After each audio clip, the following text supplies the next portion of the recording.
नमस्कार 99 न्यूज के शिल्पांचल बुलेटिन में आपका स्वागत है। मैं हूं आपके साथ सोमनाथ तिवारी। पश्चिम बंगाल के पूर्व मुख्यमंत्री बुद्धदेव भट्टाचार्य कोरोना वायरस से संक्रमित हो गए हैं। चिकित्सकों की सलाह पर घर पर ही वे क्वारंटाइन में हैं।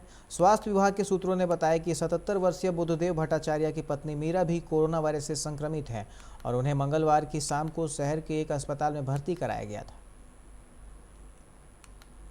नारदा स्टिंग कांड में तृणमूल कांग्रेस के मंत्री फिरहाद हकीम, सुब्रत मुखर्जी, विधायक मदन मित्रा और पूर्व मेयर शोभन चटर्जी की गिरफ्तारी के बाद से लगातार समर्थकों का विरोध प्रदर्शन जारी है। इसी बीच राजभवन के सामने भेड़ों के झुंड के साथ एक व्यक्ति ने विरोध प्रदर्शन किया। राजभवन के सामने वह व्यक्ति भेड़ों के झुंड के साथ प्रदर्शन कर रहा था और पुलिस तमाशा देखती नजर आई। इस घटना से राज्यपाल जगदीप धनखड़ काफ़ी नाराज हैं। वहीं राज्यपाल ने तत्काल रिपोर्ट मांगी है। राजभवन के सामने सुरक्षा को लेकर सवाल भी खड़े हो रहे हैं।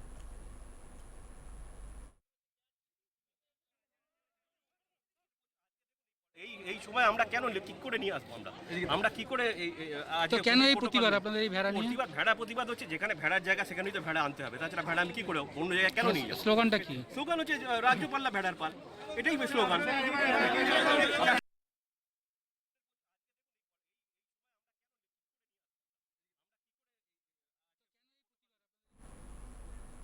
चार सूत्री मांगों को लेकर सालानपुर ईसीएल क्षेत्र के निजी सुरक्षा कर्मियों ने तृणमूल कांग्रेस के बैनर तले मोहनपुर कोलियरी में हड़ताल किया। मजदूरों ने कोयले के उत्पादन और आपूर्ति भी ठप कर दी। उनकी मुख्य मांग थी कि 4 महीनों का बकाया तुरंत दिया जाए। मजदूरों ने कहा कि बी श्रेणी में कर्मी होने के बावजूद उन्हें अभी भी सी श्रेणी का वेतन दिया जा रहा है।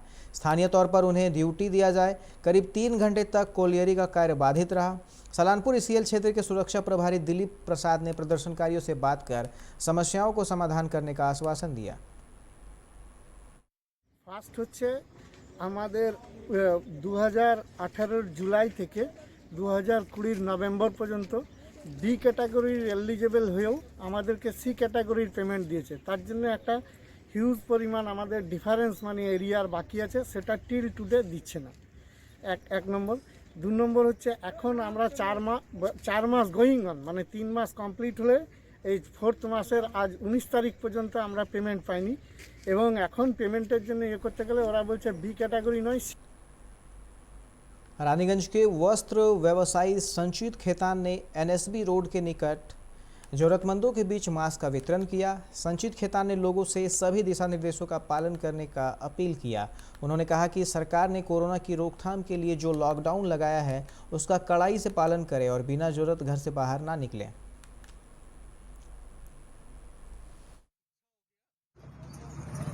लोगों को मास्क बांटना चाहिए, ये किसी की तरफ से नहीं, ये हम लोग अपने ही कंट्रीब्यूट करके 2-4 दुकानदार मास्क बांटना स्टार्ट किए हैं और हमें लगता है कि ऐसा हमें करना चाहिए। तो सिचुएशन हाँ साथ ही लोगों को मैंने रानीगंज के वासियों को क्या अवेयरनेस करेंगे, जागरूकता क्या करेंगे कोरोना के माध्यम से? पहने, सोशल डिस्टेंसिंग का पालन करें, घर पे रहे, स्वच्छ रहे।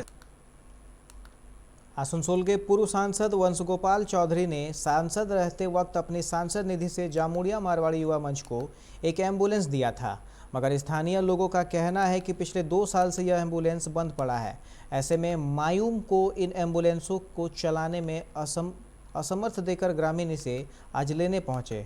ग्रामीणों का कहना था कि हम लोग इसकी मरम्मत करवाकर स्वास्थ्य केंद्र में देंगे और खुद चलाएंगे ताकि मरीजों को समय पर एम्बुलेंस मिल सके। सरकारी संपत्ति का इस तरह से नुकसान ना हो, इसकी सूचना पाकर मायूम के नए अध्यक्ष विष्णु टिब्रेवाल ने कहा कि हमें एम्बुलेंस की बंद रहने की जानकारी नहीं थी, हम जल्द ही इसकी मरम्मत करवाकर सेवा में लगाएंगे। মানে মাননীয় যুব মঞ্চের সদস্য ছিলেন না, নতুন বলছে যে আমরা 10 দিন নিয়েছি, এতদিন আপনারা বলেননি কেন? সদস্যদের বলার অধিকার নাই? তো আজকে আপনারা কি করবেন? আজকে আমরা চাইছি অ্যাম্বুলেন্স এখান থেকে বার করে নিয়ে আমরা সবাই জনসাধারণ আছে নিয়ে যেয়ে हेल्थ सेंटर एम्बुलेंस दाड़ी है कि कोविड काल चल रहा है और इस समय लोगों को एम्बुलेंस और ऑक्सीजन की बहुत ज़्यादा ज़रूरत है। इस समय ये सांसद निधि से दिया हुआ एम्बुलेंस जो इस हाल में इस परित्यक्त भी बोल सकते हैं बंद पड़ी हुई धान मिल में रखी हुई है, इसका अवस्था आप देख सकते हैं कि क्या अवस्था कर रखा है। ये लोग पानी पड़ के गाड़ी पूरा सड़ गया है। ये सामाजिक संपत्ति पब्लिक का संपत्ति इस तरह से कोई अपने घर में बंद करके नहीं रख सकता है जी। अभी ये लोग कह रहे हैं कि मैं 10 दिन से बाहर संभाल तो अपने से कुछ नहीं, हालांकि जो भी नौजवान है, यहाँ का जनसाधारण है, अपने से ये काम नहीं करे। आप लोग के मीडिया के माध्यम से, प्रशासन का माध्यम से हम लोगों का यही आवेदन है, ये अभी अस्थायी एक जगह नहीं, यहाँ आदमी को नहीं, अस्थायी एक हमारा हेल्थ सेंटर है कि हर रोगी जाता है जहाँ पे मालूम हो कि हर सुविधा मिले। तो इसलिए हम लोग का आवेदन अभी कोविड के वक्त में ये एम्बुलेंस चूँकि MP फंड से था, मारवाड़ी युवा मंच को डोनेट किया, कब किसको दिया क्या दिया वो बात की बात है। अभी जो जरूरी है एम्बुलेंस परिसेवा, तो हेल्थ सेंटर में ये एम्बुलेंस रहे, उसके बाद कोविड का काल पार हो जाने के बाद बैठ के उसको फिर देखा जाएगा कि मंच का है कि किसका है क्या है। कुल्टी विधायक डॉक्टर अजय कुमार पोद्दार ने बड़ाकर अस्पताल रोड स्थित प्राइमरी हेल्थ सेंटर का आज निरीक्षण किया। इस संबंध में कुल्टी विधायक डॉक्टर पोद्दार ने बताया कि बड़ाकर प्राइमरी हेल्थ सेंटर में नए चिकित्सा भवन का निर्माण कर दिया गया है, लेकिन अभी तक नए चिकित्सा भवन की चाबी अधिकारियों को सौंपा नहीं गया। नए भवन में अगर लोगों को कोरोना की वैक्सीन दी जाती तो काफ़ी सुविधा होगी, क्योंकि पुराने भवन में नवजात शिशु तथा अन्य मरीजों का केंद्र है। उन्होंने कहा कि इस प्रचंड कोरोना के लहर में नए भवन में ऑक्सीजन सिलेंडर और कुछ बेड लगाया जाए, ताकि इस महामारी के दौर में समय आने पर इसका सदुपयोग हो और यहाँ के लोगों को इसका लाभ मिले।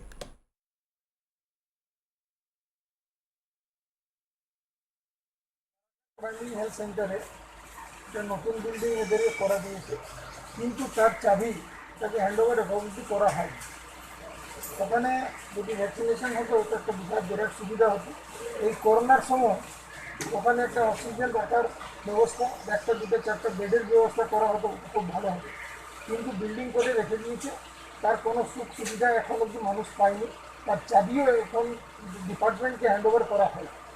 এখানে এখন অবধি যে চালাচ্ছেন তাকে হয় ইনসার স্মুথলি রানিং, কিন্তু ভ্যাকসিন নেই। 18 থেকে 40 বছর 45 বছর লোক ভ্যাকসিন পাচ্ছে না। 45+ যারা আছে computer is not working.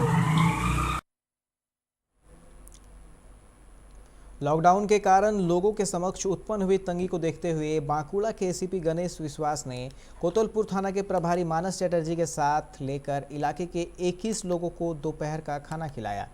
Ganesh विश्वास ने कहा कि अगर किसी और को भी मदद की ज़रूरत हो तो उन तक भी खाना पहुंचाया जाएगा। इसके साथ ही 2 पत्रकार बलराम चक्रवर्ती और आमिर खान ने भी ज़रूरतमंदों को खाना परोसा। स्थानीय लोगों ने पुलिस के इस भूमिका की तारीफ की।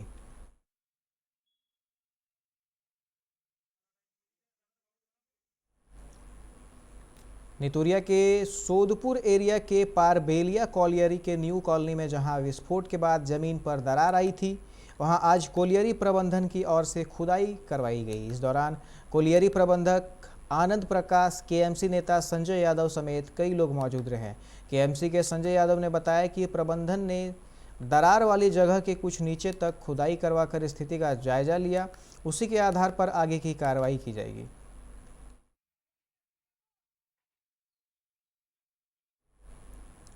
पश्चिम बंगाल में लॉकडाउन का चौथा दिन है। इसके मद्देनजर रानीगंज पुलिस ने शहर के विभिन्न इलाकों में अभियान चलाया।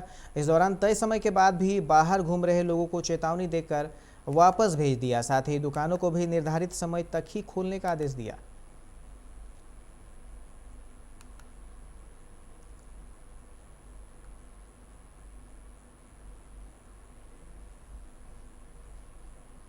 नारद मामले में कलकत्ता हाई कोर्ट में डिवीज़न बेंच के सामने आज करीब 2.5 घंटे तक सुनवाई हुई। इस दौरान सीबीआई की तरफ से सोलिसिटर जनरल तुषार मेहता और आरोपियों की ओर से अभिषेक मनु सिंघवी एवं अन्य ने दलील पेश की। कल पुनः इस मामले की सुनवाई होगी। तब तक 2 मंत्रियों समेत 4 नेताओं को जेल में ही रहना होगा। गौरतलब है कि 3 नेता अस्वस्थ होने के कारण अस्पताल में भर्ती हैं। वहीं कार्यकारी मुख्य न्यायाधीश ने पूछा कि कानून मंत्री अदालत परिसर में क्यों गए थे जब मामला कानूनी है, तो सड़क पर आंदोलन क्यों हुआ? पथराव करना क्या गांधीगिरी है? मुख्यमंत्री इतने घंटे तक क्यों सीबीआई कार्यालय में थी? मामले के बीच में ब्रेक लेकर मुख्य न्यायाधीश से बात की। इसके बाद कल फिर से मामले की सुनवाई का निर्देश दिया।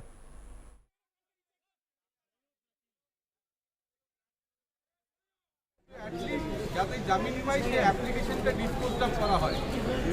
যিনি সলিসিটর জেনারেল ছিলেন তুষার মেহতা, তিনি ডিলে ট্যাকটিক অ্যাডাপ্ট করে তিনি চাইছিলেন যে এটাকে রিপ্লাই রিজয়েন্টার দিয়ে এটাকে লিঙ্গার করা। আলটিমেটলি আমরা প্রথম থেকে বুঝেছিলাম যখন দুটোই মামলাটা ফিক্সড হলো যে আজকে আর এই মামলার শুনানি শেষ হবে না। মামলাটা হলো মনু সিংভি যথেষ্টভাবেই বলেছেন যে পয়েন্টটা রেজ করতে চাইছিলেন ওনারা একটা পয়েন্টই, যে বেল হিয়ারিংটা যেটা আমাদের লোয়ার কোর্টে হয়েছিল তার সঙ্গে যে যে পয়েন্টগুলো ওনারা নিয়ে এটাকে ট্রান্সফার করতে চাইছেন বা স্টে করতে চাইছেন তার সঙ্গে কোনো সম্পর্ক নেই। ওনারা আরেকটা ত্রুটি নিয়েছিলেন প্রথমেই, যে যারা হসপিটালে আছে তাদের কিছু হয়নি, আমরা রিকোয়েস্ট করবো সিবিআই যারা অথরিটি আছে তারা কাইন্ডলি তাদের নিজেদের ডাক্তার নিয়ে যান। দেখুন सीबीआई धीरे धीरे नारदा मामले में टीएमसी कैबिनेट को घेर रही है। केंद्रीय एजेंसी ने मुख्यमंत्री ममता बनर्जी, मलय घटक और कल्याण बनर्जी के खिलाफ अपनी ओर से कदाचार के लिए एक याचिका दायर की। सीबीआई ने ममता बनर्जी को 123 पेज की याचिका दी है। 2 मंत्रियों फिरहाद हकीम, सुब्रत मुखर्जी और विधायक मदन मित्रा और पूर्व महापौर सोवन चटर्जी को एजेंसी द्वारा हिरासत में लिए जाने के बाद मुख्यमंत्री ने सीबीआई कार्यालय के 15वीं मंजिल के विजिटर रूम में जा बैठी थी। सीबीआई ने टीएमसी सांसद और वकील कल्याण बंदोपाध्याय पर सीबीआई अधिकारियों के साथ दुर्व्यवहार करने और उन्हें डराने धमकाने का भी आरोप लगाया है, जबकि कानून मंत्री मलय घटक पर टीएमसी से संबंध कानूनी सेल समर्थकों के साथ बैंक साल अदालत में बैठने का आरोप लगाया गया है, ताकि जज पर परोक्ष रूप से दबाव डाला जा सके। अभी के इस बुलेटिन में फिलहाल इतना ही। तमाम खबरों के लिए आप देखते रहें 99 न्यूज़। नमस्कार।